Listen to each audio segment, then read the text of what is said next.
Welcome to episode 2 of Homestead Homies. My name is May, my best friend Casey bought a house, and we are gutting the entire inside. Stay tuned to the end of the episode for an exclusive interview with me and Casey. This is week 2, so we've done a lot of work tearing out some walls, and if anybody mentions the word drywall to me, I will be walking the other direction from here on out.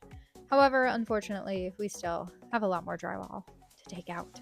This entire middle section is load bearing. So we're taking out the drywall to hopefully take out some of the studs that are not load bearing, like Casey just did. Get this bookshelf out. That was really cool when he did that. This is encasing the staircase down to the basement, which we eventually will be moving. This is my first time renovating a home, but it is not Casey's first time.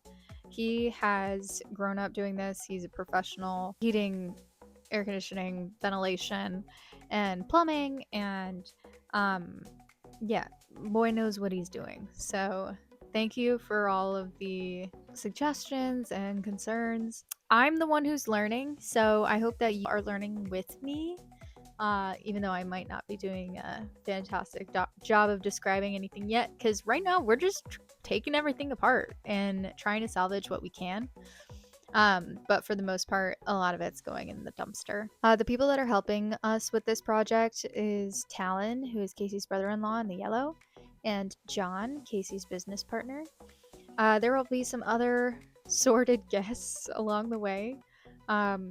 We're really grateful for everybody who's willing to help us out, because work goes a lot faster when you have more than 4 hands on the job. And as you've seen in some of these clips, there's some stuff that Casey's doing by himself. There's some stuff that I'm doing by myself. We both do run businesses, so we do this on the off hours. Like, this was clearly taken at night. Go Casey! This used to be the master bedroom, and where he's standing out here is the living room. But it will convert into something else because we have big plans for this floor plan. That was a really big built-in glass display case, which I really wanted to keep, but we're keeping the glass and we're going to make something else to put that in the basement because I would have wanted to repaint it anyway. And it was just one giant built-in thing, which everything in this house has been.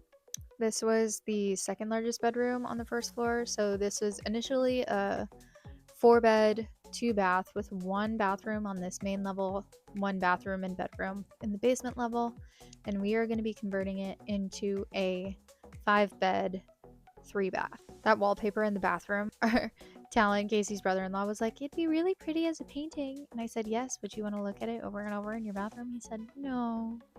And I don't mean to completely diss all of the design choices in this house.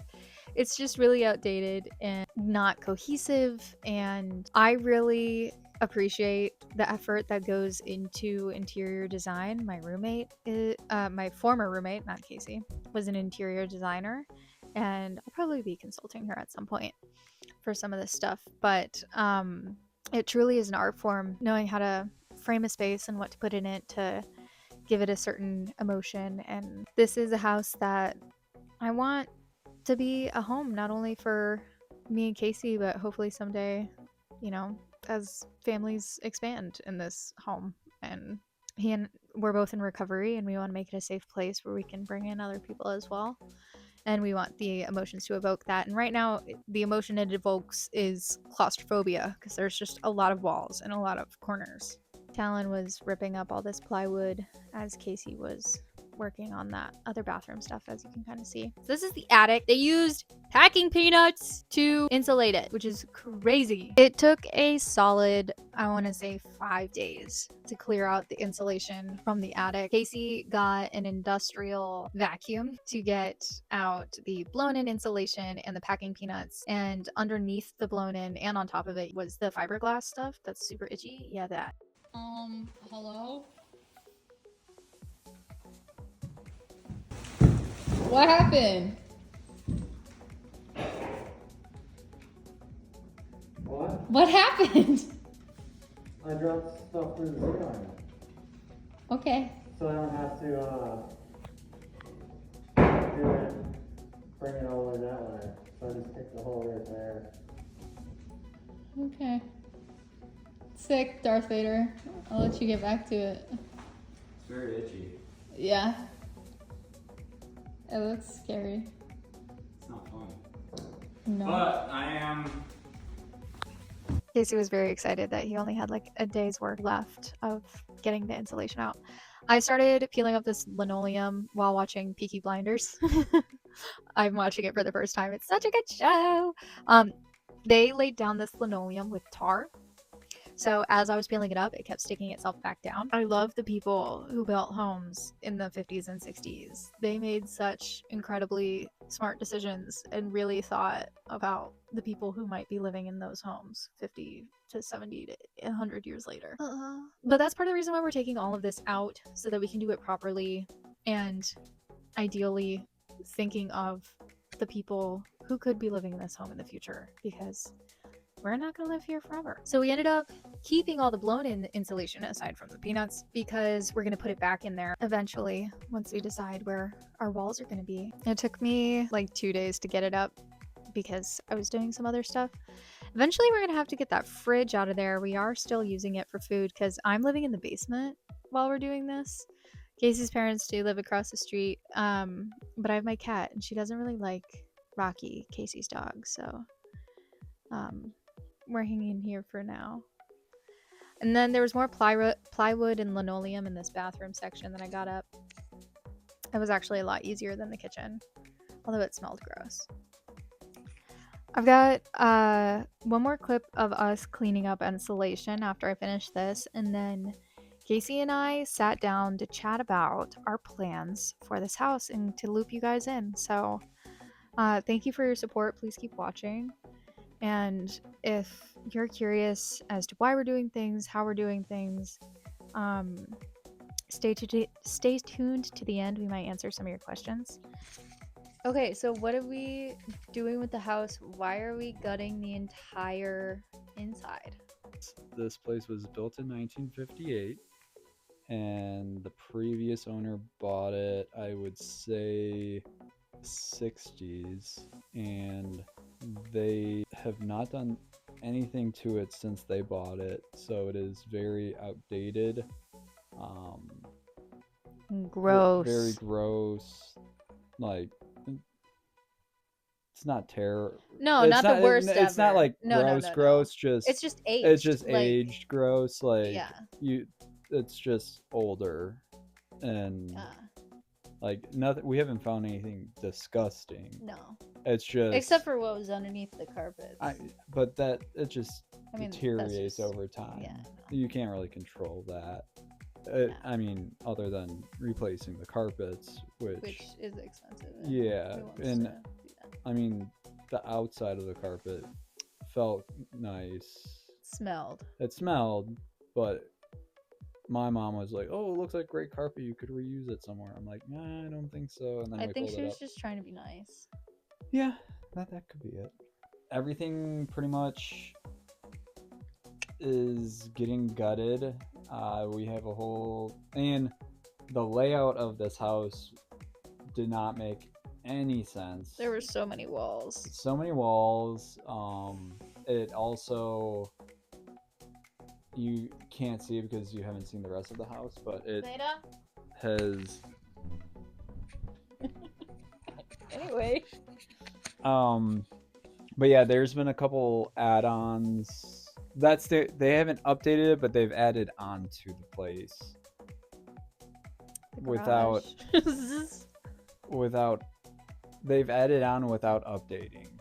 Like they have the paneling from the 60s even in the renovated, or not the renovated, but the added on place. But yeah, so we're tearing walls out, and we have looked to see where the rafters and stuff join and everything, and yes, in our videos we're taking out a lot of walls, but I've already looked up there and I've had professional or other professionals look at it, and we are safe to pull down the walls that we have pulled down.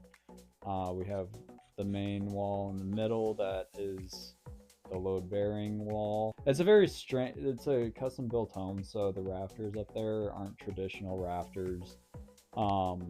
Most of them are all kind of like scissored and like have a bunch of different things holding things together. Ours is legit just a triangle with nothing in the middle, so you could put a lot of storage up there, but it's not a traditional rafter type attic space. It's very old school, I would say.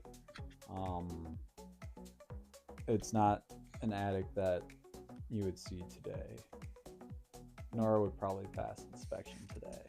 But building code back then is a whole lot different than today. So yeah, we'll see what we may beef it up there a little bit. May put some bigger beams up there just to keep better structure for the future and stuff too. So, and then I also have a drawing of the theoretical layout of the upstairs. I haven't done downstairs yet, but I have a layout for the upstairs, which I'm still gonna play with, and do a couple renditions and different idea of layouts to kind of get our favorite, which we have a good one that we think is good until we play around and move stuff around. We don't know for sure. Can you try one option where the kitchen's at the back of the house? I can do that. Okay. Maybe we can have people vote on which layout they like best. Yeah. And we will veto all of them. Just kidding. Why can't we keep the hardwood? Because the layout is not the same as the old layout. And you can splice in wood where walls were, but you're never going to get it as nicely looking as it is how it's laid out with the floor plan it is. And because we're going to be sealing up where the stairs currently are. There's just going to be a giant space of unfloored wood area. Mm-hmm. You can't really just cut up a square and move it, because then you see the different joints and everything.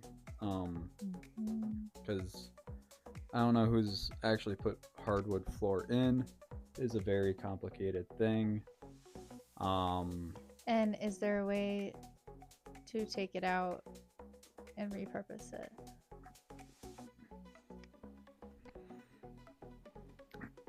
There's not an easy, if you want to, that's a tough one. Theoretically, hypothetically, there is a way to take it out, but most likely, I've already tested it.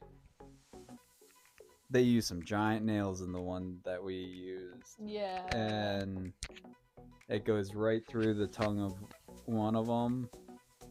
And pretty much as soon as you try and peel it off, the whole tongue piece of the board just rips off.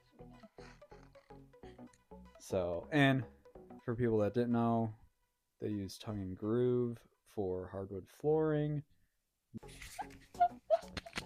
Tongue and groove is a joint, not a sexual reference. I think that's kind of it for now. If you do have any questions or concerns, feel free to not talk to us about it. I'll give you a number that you can call. It won't be mine.